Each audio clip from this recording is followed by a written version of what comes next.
আসসালামু আলাইকুম সবাইকে আবারও স্বাগত জানাচ্ছি ইনসাইড দ্য ম্যাচ প্রোগ্রামে মানিকেটি ফ্র্যাঞ্চাইজি লিগ 2026 সিজন 2। আমাদের প্রতিটি ম্যাচ পরবর্তী বিশ্লেষণ এবং পুরো ম্যাচ পূর্ববর্তী বিশ্লেষণ নিয়ে আমাদের প্রোগ্রাম ইনসাইড দ্য ম্যাচ। আজকের ম্যাচে আমাদের মাঝে অতিথি হিসেবে আছেন বরাবরের মতনই মানিকেটি বালিকা দাখিল মাদ্রাসার শিক্ষক মোহাম্মদ জুয়েল রানা এবং সেই সঙ্গে আছেন বিশ্লেষক মোহাম্মদ মাসুম বিল্লাহ এবং সেই সঙ্গে আজকে আমাদের মাঝে দুইজন নতুন অতিথি। একজন হচ্ছে 3 স্টার কেবল নেটওয়ার্কের ফ্র্যাঞ্চাইজির মালিক মোহাম্মদ মাসুম হোসেন এবং সেই সাথে গতবারের ডিফেন্ডিং চ্যাম্পিয়ন জনতা ট্রেডার্সের কর্ণধার মোহাম্মদ মনির হোসেন। তো সবাইকে আমাদের অনুষ্ঠানে স্বাগত।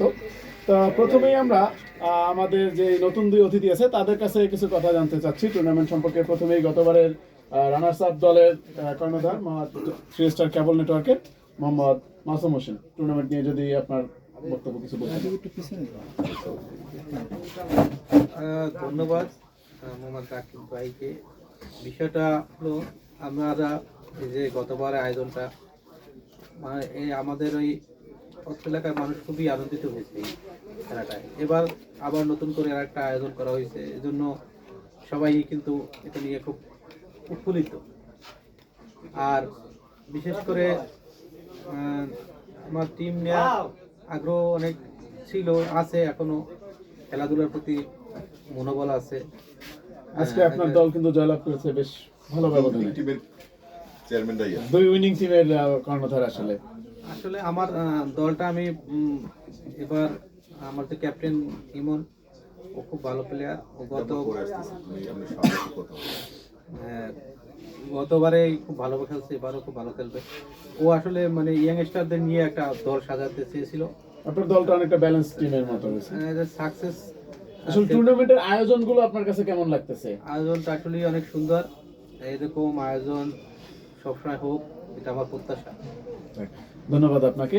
এবার আসলে জনতা ট্রেডার্সের কর্ণধার মোহাম্মদ মনির হোসেনের কাছে জানতে চাচ্ছি আসলে পুরো টুর্নামেন্টের যে গতবার ডিফেন্ডিং চ্যাম্পিয়ন দলের কর্ণধার, যে পুরো টুর্নামেন্টের আয়োজনটা আপনার কাছে কেমন লাগতেছে? ইনশাল্লাহ আমার কাছে পুরো টুর্নামেন্টের আয়োজন খুব ভালো লাগতেছে এবং এই পরিচালনা কমিটির খেলা যেভাবে পরিচালনা করতেছে এটা আমার কাছে আরও ভালো লাগতেছে। আমি অবশ্য বুড়ো মানুষ, তারপরেও এই খেলার পরিচালনা এবং ডিসিপ্লিন দেখেই আমি এই খেলায় অগ্রসর হয়েছি। গতবার খেলাতেও আমি ছিলাম এবং চ্যাম্পিয়ন হয়েছি। আশা করি এবারও হওয়ার, বাকিটা উপর আল্লাহর ইচ্ছা। এবং আমার প্লেয়ার দুর্বল হলেও খুব ভালো খেলে এবং আমার প্লেয়ারের ভিতরে সবচেয়ে ভালো প্লেয়ার হলো বাবু। সে ডাক্তার মানুষ, ইনশাল্লাহ কোনো প্লেয়ার অসুস্থ হলে চিকিৎসাও করতে পারবে। মানে একটা ব্যালেন্স। আসলে আপনার দলটাও বেশ ভালো একটা শক্তিশালী দল গঠন করা হয়েছে। তো যাই হোক, আসলে আপনাদেরকে অসংখ্য ধন্যবাদ আমাদের সঙ্গে যুক্ত হওয়ার জন্য, কারণ আপনাদের সহযোগিতা ছাড়া আসলে এই টুর্নামেন্টটা কখনোই আয়োজন করা সম্ভব ছিল না। আপনারা আমাদের কাছে এগিয়ে এসেছেন বিধায় আমাদের এত সুন্দর একটা টুর্নামেন্ট আয়োজন করা হয়েছে। তো যাই হোক, এরপরে আমাদের আজকের আলোচ্য বিষয়ের যে পরবর্তী টপিক, আজকের ম্যাচে অনুষ্ঠিত দুইটি ম্যাচ অনুষ্ঠিত হয়েছে।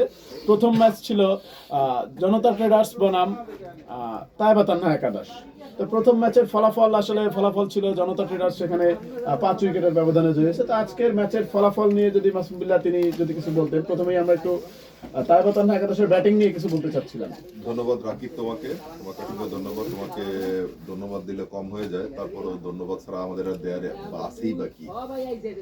তো আজকে তাইবা তানহা আর হচ্ছে জনতা ট্রেডার্সের যে খেলা গেল, এতে কোনো নিঃসন্দেহে জনতা ট্রেডার্স খুব ভালো খেলছে, যার কারণে তারা আজকে উইন করছে। বিশেষ করে বাবুর পারফরমেন্স দেখার মতো ছিল। আর তাইবা তানহার জিতু আজকে পারফরমেন্স তেমন একটা করতে পারে নাই। আর তাইবা তানহার জন্য খারাপ লাগছে, পরপর দুটো ম্যাচ তারা হেরে গেছে। পরবর্তী দুটো খেলা আছে, দুটো খেলায় তাদেরকে মাস্ট উইন গেম, মেবি তুমি ভালো বলতে পারবা, মাস্ট উইন গেম। আসলে তাদেরকে জিতলেও হয়তো বা সেক্ষেত্রে আসলে বেশ সমীকরণের একটা হিসাব নিকাশ মূল্যবান থাকবে। আসলে টিকবে কি টিকবে না এটা নিয়ে একটা প্রশ্ন সাপেক্ষ ব্যাপার। পরবর্তী ম্যাচগুলোর উপর আমাদের ফলো আপ করতে হবে। তো সেক্ষেত্রে আজকে তাইবা তানহা যদি জিততে পারতো তাহলে ওরা মাঠে ভালোভাবে টিকে থাকতো। আসলে তাদের শুরুটা কিন্তু খুব ভালো ছিল। প্রথম 7 ওভারে প্রায় 69 রানের একটা ইনিংস ছিল। সেখান থেকে পরবর্তী 3 ওভারে আসলে স্কোর কার্ডে তারা কোনো রানই যুক্ত করতে পারে, 15 রানের মতো পরবর্তী 3 ওভারে, এবং শেষে সবগুলো উইকেট তারা হারায়। এবং ইনফ্যাক্ট তারা আসলে 10 ওভার ব্যাটিংও করতে পারেনি। তাদের দলের মধ্যে সোলাইমান বেশ ভালো একটা শুরু করছিল, কিন্তু আসলে একদম মানে আসলে কেমন একটা যে আউট হয়েছে মানে খেলা শুরু হওয়ার আগে তো আমি একটা কথা বলছিলাম যে তাইবা তানহার যে সোলাইমান ও মানুষটা ওরকম হলে হবে কি, ওর সাহস আছে, হ্যাঁ ছেলেটা যথেষ্ট এগ্রেসিভ, কিন্তু সেক্ষেত্রে বুঝতে হবে যে খেলা কার সঙ্গে। গতবারের চ্যাম্পিয়ন টিম, আমি একটা কথা সবসময় বলি, যারা চ্যাম্পিয়ন হয় পরবর্তী টুর্নামেন্টে, নেক্সট টুর্নামেন্টে কিন্তু সবাই আশা করে তারা আবার চ্যাম্পিয়ন হবে, ঠিক আছে, এবং তারা চ্যাম্পিয়নরা কিন্তু চ্যাম্পিয়নের মতোই শুরু করছে। আজকের ম্যাচ যেভাবে তারা জিতছে, পরবর্তী মানে যে টিম হারছে তাদেরকে আমি ছোট করতেছি না, কিন্তু যারা জিতছে তাদেরকে মানে যারা হেরে গেছে তাদেরকে অনেকটা মানে পাত্তা না দেওয়ার মতো অবস্থা হয়েছে। মানে খেলাটা অনেকটা একপেশে হয়ে গেছিল। বাবু পারফরমেন্স অনবদ্য পারফরমেন্স ছিল, বলে ছিল, এরকম ব্যাটিং এ ছিল। আমরা আসলে বোলিং নিয়ে একটু আলাদা ভাবে বলতে চাই। বোলিং নিয়ে যদি এই ম্যাচের জনতা ট্রেডার্সের বোলিং নিয়ে যদি মোহাম্মদ জুয়েল রানা স্যার তিনি যদি কিছু বলতেন, আসলে স্পেশালি আমি একটু রাসেল ভাই সম্পর্কে একটু কিছু জানতে চাচ্ছিলাম। তিনি এক ওভার এক বল করছেন, 6 রান দিয়ে 3টি উইকেট নিয়েছেন। ওর তো নিলামের সময় বলা হয়েছিল যে এটা আমাদের মঈন আলী।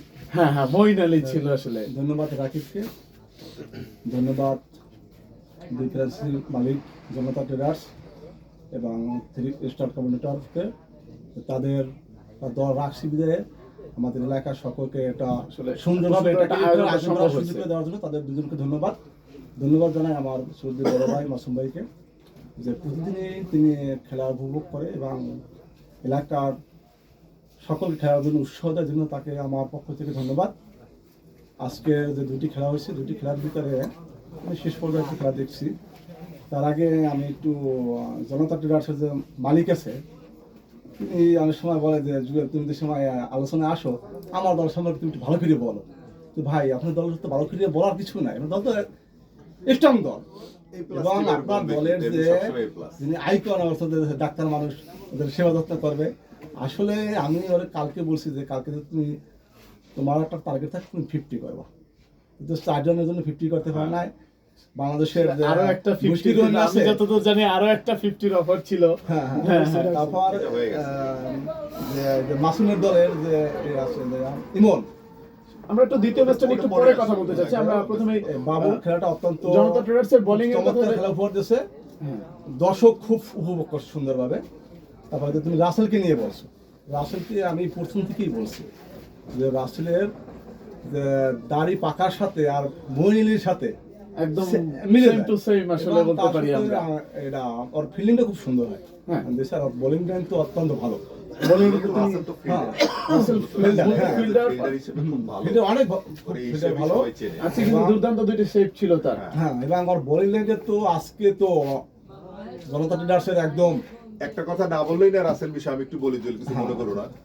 যখন রাসেল বলতেছে সোলেমানরে যখন আউট করে, তখন রাসেল বলতেছে যে কাকা আমি দেখতেছি যে সোলেমানের পিছন থেকে মিডল স্টাম্প লেগ স্টাম্প দুটোই দেখা যাচ্ছে। পরবর্তী বল প্রথম নাম দ্বিতীয় 4 মাসে পরবর্তী বলটাই বড় হয়ে গেছে। তাহলে এটা একটা খেলার একটা টেন্ডেন্সি, একটা মেন্টালিটি এখানে বিল্ড আপ করছে যে এই যে করলে আউট করা যাবে। তাহলে বোঝা যায় যে যাই হোক খেলার ভিতরেই ছিল সর্বক্ষণ। আসলে এই দলের যে আরেকটা বলার ছিল যে কি বলার, নাইম ফকির, তো বাহাতি বলার, যে আমরা আসলে যেমনটা প্রত্যাশা করছিলাম তার কাছ থেকে ঠিক তেমনটাই সে করছে। 3 ওভারে 25 রান দিয়ে 3টি উইকেট, 10 ওভারের ম্যাচ 3 ওভারে 25 রান, 8-এর মতো ইকোনমি। আসলে এটা অনেক, শুধু ভালো বললে আসলে কম হয়ে যাবে, এটা অনেক ভালো হয়ে যায়। কারণ 10 ওভারের ম্যাচ প্রতিটা ম্যাচে প্রায় 120 প্লাস স্কোর হয়, তো সেক্ষেত্রে 8-এর নিচে ইকোনমি রাখা প্রতিপক্ষ দলের জন্য এটা অনেক টাফ। তো এই ক্ষেত্রে জনতা ট্রেডার্সের ব্যাটিং এর ক্ষেত্রে যদি বলতে হয়, আসলে সেক্ষেত্রে ব্যাটিং এর ক্ষেত্রে বলার তেমন কিছুই রাখে না।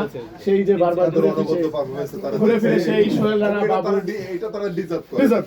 তিনি যে দলের আইকন, তার মর্যাদা আজকে তার আজকে মর্যাদা আইকন। 2টি উইকেট, সেই সাথে ম্যান অফ দ্য ম্যাচ আজকে তিনি ছিল। 24 বলে 46 রান এবং সম্রাটের দুর্দান্ত একটা ফিনিশিং 14 বলে 30। এটা আমরা আরো সাধুবাদ জানাচ্ছি পরবর্তী ম্যাচে আমাদের মনির ভাই টিম, বিশেষ করে জনতা ট্রেডার্স আগামীকালকে তাদের একটা খেলা আছে খেলবে, এবং বাবু আইকন আছে, সম্রাট আছে, এরা অনেক ভালো পারফরমেন্স করবে, এটা আমরা আশাবাদ ব্যক্ত করছি। পাশাপাশি আজকে যারা জিততে পারেনি তারা মানে সামহাও 2টো ম্যাচ হেরে গেছে, তো পরবর্তী ম্যাচ দুটো তাদের জন্য সোটা হ্যাঁ, তাদের জন্য আমরা আশা করবো তার পরবর্তী ম্যাচ, বিশেষ করে আলামিন ও ওর দলের জন্য যথেষ্ট ডেডিকেটেড, ও চেষ্টা করে সবসময় প্লেয়ারদের ইন্সপায়ার করার জন্য যে আমার দলে যে তারা অধিনায়ক যেন- আছে এরা জিতু হ্যাঁ, ভালো জিতুকে- খেলে, হ্যাঁ, আসলে তাদের দলটা খুব ভালো একটা টিম, কিন্তু আসলে ওই হয় না মানে মাঠে বুঝতে পারতেছে না। ওই যে এভরিডে ইজ নট সানডে, তাদের ব্যাটে বলে হচ্ছে না আসলে ঠিকঠাক মতো। এই জন্য মানে ওই আশা করব আমরা যেন জিতু টিম ভবিষ্যতে আরো ভালো করে এই আশাবাদ ব্যক্ত করতেছি পরবর্তী আচ্ছা, আমরা যদি সেকেন্ড ম্যাচের কথা বলতে চাই, তো সেকেন্ড ম্যাচের কথা বলতেই আমি একটু আপনাকে কংগ্রাচুলেশন দিতে চাই। আজকে আপনার গুড লাক, হ্যাঁ হ্যাঁ অবশ্যই অবশ্যই। আজকে আপনার গুড লাক, কারণ আপনি যেদিন আসেন জনতা 3 স্টার কেবল নেটওয়ার্কে, ইমন আসলে সেদিন নাকি ভালো খেলেন, আছে কিন্তু ইমন সেখানে আসলে পুরো হ্যাঁ, আলোচনাটা জিতেছিল। ইমন নিয়ে দুর্দান্ত একটা ছিল। 81 রানের একটা ইনিংস ছিল তার কাছ থেকে 45 বলে, হ্যাঁ। 45 বলে 81 রান এবং একাই ম্যাচটি বের করে দিয়েছিল। তারা এক্ষেত্রে কিন্তু এই আসলে- ক্ষেত্রে কি মনে করো আমার কি ক্রেডিট দেয়, যেমন আমি বলি আমি ওই কথাটা ওদিন বলার কারণে ইমনের ভিতরে একটা জেদ কাজ করছে। হ্যাঁ, অবশ্যই, যে আর যাই হোক, সেজন্যই আসলে- আমার পরবর্তী ম্যাচগুলো বিশেষ করে যে ম্যাচ হোক না কেন আমার ভালো খেলতে হবে না, কাকা খেলা দেখতে আসলেই আমি আউট হই, আর খেলা দেখার পরে আমি রান করতে পারি না। সেক্ষেত্রে ওয়াজকে 81 রান করছে। মনিবি আপনি 81 জিনিসটা রান চিন্তা করছে, করেন, তার 81 ভিতরে রান করছে, 19টা 4 তার ভিতরে মাইরের ধরন কনফিডেন্স কি ছিল? 107 রানের টার্গেট ছিল আমি আসলে। মাঠে ছিলাম না তো দেখি নাই, দেখলে হয়তো অবশ্যই অনেক ভালো লাগবে। হ্যাঁ। আমি তো প্রত্যেকটা সেকেন্ড ম্যাচের স্কোর নিয়ে আমি একটু 3 স্টার কেবল নেটওয়ার্ক, তিনি হয়তো মাঠে বসে আসলে পুরো ম্যাচটা দেখছেন, তার কাছে একটু সেকেন্ড ম্যাচের স্কোর নিয়ে বলতে চাই। প্রথমেই যে এখানে আসলে লাবণ্য মেডিকেল হল, তারা প্রথমে ব্যাটিং টসে হেরে ব্যাটিং এ নামছিল, তো তাদের ব্যাটিং এর ক্ষেত্রে যথারীতি যেই লাইন আপ, নাইম, তারপরে হচ্ছে হানিফ, রাব্বি। দুর্দান্ত ওপেন করছে, কিন্তু দুর্দান্ত শুরু করছে। নাইম কিন্তু দুর্দান্ত শুরু ছিল, হ্যাঁ। প্রথম ওভারে 4-4টি চার, তারপর মারার আসলে পর- দুর্ভাগ্যবশত শেষ বলে সে বেশি অ্যাগ্রেসিভ হয়ে গেছে, বেশি অ্যাগ্রেসিভ ছিল, সেক্ষেত্রে আমি এক্ষেত্রে যদি একটু ওই দলের স্কোর কার্ড নিয়ে যদি আপনি কিছু বলতেন, লাবণ্য মেডিকেল হলের ব্যাটিং নিয়ে। আসলে লাবণ্য মেডিকেল হল দল আসলে অত্যন্ত শক্তিশালী দল, টুর্নামেন্টের অন্যতম শক্তিশালী দল তারা। শক্তিশালী দল। একটা player ওই দলে। মানে তারপর তারা শুরুটা খুব ভালো করছিল। আমার বিশেষ করে এবার আমার এই টুর্নামেন্টের শুরু থেকেই আমার যেন কেমন একটা মনে হইতেছিল যে আমার এই মানে আমার খেলোয়াড়রা এরা খুব নার্ভাস ফিল করবে। আসলে ওরকম নার্ভাস ফিল করে নাই। তাদের টেকনিশিয়ানে যেরকম শুভ, ইমন, এরা মানে দুজনের পরামর্শ করে আমরা বোলারদের বুঝিয়ে শুনিয়ে যেরকম বল করতে বলছে, মানে একটা তাদের একটা টার্গেট ছিল যে 120 রান করলেও আমরা জিতবো। এটা আমার না মানে আগে বলছিল যে ভাই ওরা যদি 120 রান করে, ইমন শুভ এরা বলছে যে 120 রান করলে আমরা আমার কাছে মনে হয় 120 করলে সেটা খুব একটা অসম্ভব ছিল না, ইমন যেভাবে ব্যাটিং করতেছিল সেক্ষেত্রে সেটা যেহেতু অসম্ভব ছিল। হয়ে গেছে ব্যাটে বলে এটা দুজনে গুড লাক। একবার হাতে রেখে তারা জিতে আর গেছে। একটা বিষয় কি, বিষয়টা হলো মানে আমার যে খেলোয়াড়গুলো আছে এরা সবাই তুর্কি অধীন, একেবারে তুর্কি। এবার আমার দল তরুণ ইয়াংস্টার অধীন, হ্যাঁ। বেশি, ওরা খুব মানে খেলে। এই জন্য আমি হ্যাপি মনে করি যে না আমার দলের প্লেয়ারগুলো আর ভবিষ্যতে সামনের ম্যাচগুলো যদি ভালো খেলে জিততে পারে তাহলে আরো মানে আরো ভালো হবে সেক্ষেত্রে। আচ্ছা, যেহেতু ওর টিম যেছে ও অর্থকে আমরা বলি এই আচ্ছা, বিষয়টা। মানে আমি যদি আপনার কাছে একটু জানতে চাই রাব্বি সম্পর্কে, যে আমরা আসলে রাব্বিকে নিয়ে কিন্তু প্রতিদিনই আলোচনা করতেছিলাম যে স্যার যদি এক্ষেত্রে বলতো যে রাব্বি যখন ব্যাটিং এ নামে যে ভি জোনের ফিল্ডার গুলো ভয়ে থাকে, আজকে আপনি আসলে সেটা কেমন দেখলেন?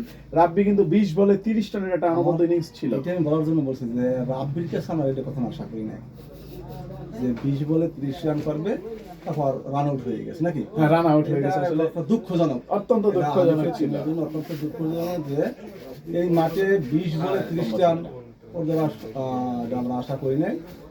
এই জন্য আমরা ম্যাচটা একটু না, সেক্ষেত্রে আমি ফুল ক্রেডিট দেব যারা ফিল্ডিং এ ছিল। ফিল্ডিং আসলে ওইখানে দুর্দান্ত ফিল্ডিং এর রেকর্ড ছিল, বিশেষ করে ইমনের। ছেলে ফিল্ডিং দিছে, বিশেষ করে ওই মোটা ছেলেটা কি যেন নাম, সুমন ওই যে ইমরান। ইমরান ও যে কিছু সেভ করছে ওগুলো কনফার্ম চার ছিল, ইমরান, রাজীব, ওরা খুব কনফার্ম চার এবং রাজীব। হ্যাঁ, এক একটা রাব্বির এক একটা বুলেট ছিল হ্যাঁ, আসলে এই সেগুলো ক্ষেত্রে করে বলতে হয়। কিভাবে যেটা সেভ করছে এইটাই হচ্ছে খেলার মোড়টারে পুরো ঘুরে দিয়েছে।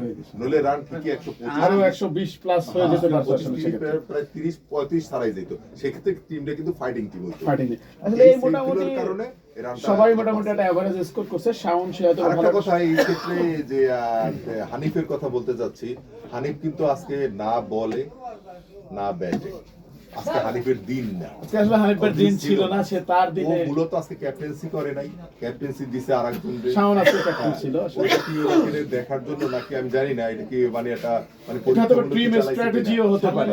দেখার জন্য মানে এটা তো সম্ভবত আমি আশা করবো যে খেলায় কিন্তু কোনো একটা যদি কোনো দিক থেকে যদি দুর্বল কাউকে মনে করে, সেক্ষেত্রে কিন্তু দুর্বলতা নিজের উপরে পড়তে হয়। তো এরকম মনে করার কোনো কারণ আমি দেখতেছি না। পরবর্তী ম্যাচগুলো যথেষ্ট মানে শ্রম দেবে এবং যথেষ্ট এই ফোকাস থাকবে ওর ম্যাচগুলোর প্রতি। আমি আশা করবো হানিফের কাছ থেকে আজকে একটা বাজে ফিল্ডিংও দেখা হয়েছে, এগুলো আমরা আশা করি। আসলে আমরা সবচেয়ে ভালো কিছু ভালো ইচ্ছে আসলে এক্ষেত্রে যদি 3 স্টারের বোলিং নিয়ে আমরা যদি বলি, সেক্ষেত্রে যদি ইমন বলার অপেক্ষা রাখি মানে বিশেষ করে আমি শুধু একজনের কথা আসলে এক্ষেত্রে বলতে চাই, শুভ। আমরা যেমনটা ধারণা করছিলাম যে শুভ আসলে ব্যাটিং এ যতটা না অবদান রাখতে পারবে, তার থেকে সব থেকে বেশি অবদান রাখবে বোলিং এ। তার বোলিং এ 3 ওভারে সে 1 মেডেন সহ 26 রানে 1 উইকেট, মানে একদম সেকেন্ড ফার্স্ট কিন্তু প্রথম ওভারে মাইক প্রথম ওভারে 16 রান দিয়েছিল, সেকেন্ড ওভারটা হচ্ছে পুরোপুরি মেডেন। তখন এটাই হচ্ছে ক্রেডিট একটা ভালো বোলার, একটা ভালো ব্যাটসম্যান, তাদের যে দেখা যাবে তার যে ভাবে যায় সময় না। নিল পরবর্তী ওইগুলো কিন্তু পোষাই দিতে পারে, যেটা শুভ করে দেখায়। হ্যাঁ, ব্যাটে কি করছে ইজ নট ম্যাটার, এটা কারণ ব্যাটিং এ কোনো কিছু প্রয়োজনই হয় না এই আজকে শুভ। আলোচনা কেন্দ্রবিন্দু দ্বিতীয় ম্যাচের ইমন, হ্যাঁ। বলে খুব ভালো। ঠিক আছে, একা যদি 81 রান করে উইকেট বাকি আছে, থাকে কি? উইকেট আছে ইমনের। হ্যাঁ, সেই ক্ষেত্রে জন্য বলতেছি যে ইমন আসলে ব্যাটিং বোলিং এর ফিল্ডিংও খুব হ্যাঁ, মানে field তো সাধারণত এই যে 3 স্টারের তিনোটা সাইড খুব ভালো হয়েছে, তিনোটা সাইড। শুধু সুমনের দুই একটা বল ছুটছে, এছাড়া সুমন কিছু বাজে- মিস মানে ফিল্ডিং ওদের ছিল কোনো সুমনের থেকে। বাজে কোনো সাইড দেখি না, যথেষ্ট ভালো ব্যাট করছে, এই জন্য ওরা আজকে জিতছে। আর এই ওই লাবণ্য মেডিকেল আর আজকে লাবণ্য সরাইতে পারে নাই, এই জন্য তার আজকে হাই আসলে ব্যাটিং এর ক্ষেত্রে তো আসলে অলরেডি বলেই ফেললাম আমরা, ইমন একাই আসলে ম্যাচ পুরো রান। আর লাবণ্য মেডিকেলের বোলিং সম্পর্কে যদি বলি, এক্ষেত্রে আসলে কেউই তেমন কোনো সুবিধা করতে পারেনি। যেমনটা বললেন যে হানিফ ভাইয়ের কথা, হানিফ ভাই 2 ওভারে 28 রান দিয়েছে, আসলে আজকে তার দিন না। কোনো বলারই আসলে সেরকম ভাবে সুবিধা করতে পারেনি। শাওন 2 ওভারে 34 রান দিয়ে 1 উইকেট নিয়েছে। আর এক্ষেত্রে রাব্বির কথা বলতে হয়, রাব্বি সে বল বেশ ভালোই করছিল, 2 ওভারে 16 রান, কিন্তু আসলে উইকেট শূন্য ছিল। কারণ উইকেট 3 স্টার কেবল নেটওয়ার্কের উইকেটই আসলে যায় না, সেক্ষেত্রে উইকেট পাওয়ার কোনো অপশন নেই। 2টা উইকেট ছিল, একটা উইকেট ছিল রান আউট এবং আরেকটি ছিল আমরা দুই শাওন। টিমকেই কংগ্রাচুলেট করতেছি। উভয় দলকে আসলে তারা ভালো করুক আগামীকালকে ইনশাআল্লাহ। আবার কালকে ম্যাচটা বিষয়ে আগামীকালকের ম্যাচ সম্পর্কে যদি আমরা বলি, আগামীকালকে 2টি ম্যাচ অনুষ্ঠিত হবে। প্রথম ম্যাচ বরাবরের মতো জনতা ট্রেডার্সের সঙ্গে আমাদের যে নতুন ফ্র্যাঞ্চাইজি সিজন সানি এন্টারপ্রাইজ। তো এই দলটা সম্পর্কে আমরা যদি একটু যদি কিছু বলতেন। আচ্ছা আচ্ছা, সিজন সানি টিমের আইকন হচ্ছে রূপম। রূপম। তো রূপম গতবারের আইকন ছিল, এবারও আইকন। রূপম খুব ভালো মানের প্লেয়ার, আসলে বলে অনবদ্য পারফরম্যান্স রূপমের, সেক্ষেত্রে বলার অপেক্ষা রাখে না। স্যারকে সবসময় একটা কথা বলি, প্র্যাকটিস ম্যাচ খুব ভালো খেলো, কিন্তু মূল ফাইটিং ম্যাচে যদি তুমি রান না করতে পারো বা রান বেশি দিয়ে ফেলো বলে, সেক্ষেত্রে এটা কিন্তু তোমার পারফরমেন্স হচ্ছে তুমি মাঠে দেখাইতে হবে, যেটা ইমন আজকে দেখেছে। ইমন আজকে সারা ম্যাচ আমি দেখলাম ফ্লপ মারে আজকে কিন্তু ওর কারিশমা দেখাই দিয়েছে। তো এরকম আমরা সিজন সানি ম্যাচ যেহেতু নতুন তারা ফ্র্যাঞ্চাইজি, আমরা আশা করবো রূপম যেন ওদের ফ্র্যাঞ্চাইজির আইকন ও ওর অনবদ্য পারফরমেন্স দিয়ে খেলাটা উপভোগ্য করে তুলবে, এটা আমরা সবাই আশা করবো। পরবর্তী বিষয় আসলে এক্ষেত্রে বলতেই হয় যে তাদের দলের যে